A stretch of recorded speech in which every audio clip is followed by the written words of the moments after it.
Un temps de chien, mais ces touristes ne rateraient leur rendez-vous sous aucun prétexte. À portée de vue des gratte-ciel de Manhattan, ils vont visiter le symbole, la Statue de la Liberté.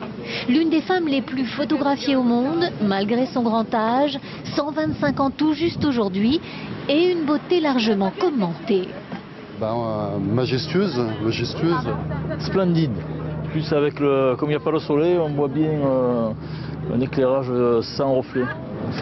C'est chargé d'histoire et puis on se posait un petit peu la question, comment est-ce qu'elle est venue là, on va se renseigner un peu maintenant qu'on est arrivé. Elle fut souvent la première vision de milliers d'immigrants à leur arrivée aux États-Unis.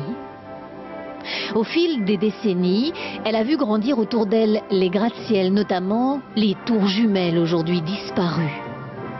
Une statue colossale de 33 mètres de haut, conçue à la fin du 19e siècle par un sculpteur français de génie. Il s'appelait Auguste Bartholdi et c'est à Paris qu'il a dans un premier temps fait assembler son œuvre monumentale.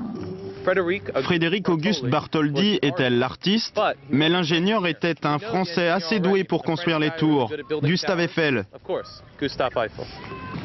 Ces touristes américains apprendront aujourd'hui que leur statue fut donc offerte par la France aux États-Unis en gage d'amitié.